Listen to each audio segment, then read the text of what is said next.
ಮಸೀದಿಯ ಅಧ್ಯಕ್ಷ ಎಂಎಸ್ ಅಬ್ದುಲ್ ಲತೀಫ್ ಮಾತನಾಡಿ, ಮಸೀದಿ ಕಮಿಟಿಯಿಂದ ಆಂಬ್ಯುಲೆನ್ಸ್, ಸೈಬರ್ ಸೆಂಟರ್ ಉಚಿತ ಸೇವೆ ಮಾಡಲಿದೆ.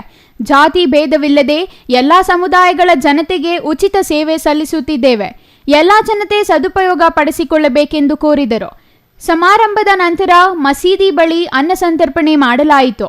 ಮಸೀದಿಗೆ ವಿದ್ಯುತ್ ದೀಪಾಲಂಕಾರ ಮಾಡಲಾಗಿತ್ತು. ಜಾಮಿಯಾ ಮಸೀದಿಯ ಯುವಕರ ಬಳಗದಿಂದ ಉಚಿತ ಆಂಬ್ಯುಲೆನ್ಸ್ ಮತ್ತು ಸೈಬರ್ ಸೆಂಟರ್ ಸದುಪಯೋಗ ಪಡಿಸಿಕೊಳ್ಳಲು ಜನರಲ್ಲಿ ಅರಿವು ಮೂಡಿಸಲು ದ್ವಿಚಕ್ರ ವಾಹನಗಳಲ್ಲಿ ಜಾಥಾ ನಡೆಸಿ ಎಲ್ಲರ ಗಮನ ಸೆಳೆದರು. ಸೈಬರ್ ಸೆಂಟರ್ ಉಚಿತವಾಗಿ ಮತ್ತು ಆಂಬ್ಯುಲೆನ್ಸ್ ಉಚಿತವಾಗಿ ಪ್ರಾರಂಭಿಸಲಾಗಿದೆ. ಎಲ್ಲರಿಗೂ ಸದುಪಯೋಗಪಡಿಸಬೇಕಾಗಿ ವಿನಂತಿ. ಮಸೀದಿ ಮುಖಂಡ ಎಂಎಸ್ ಅಬ್ದುಲ್, ಸತ್ತಾರ್ ಸಾಬ್, ವಲಿ, ಎನ್ಎಸ್ ಅಬ್ದುಲ್, ಖಾದರ್, ಇಂತಿಯಾಜ್ ಮತ್ತಿತರರು ಹಾಜರಿದ್ದರು. Venkatesh, CTV news, Chelur.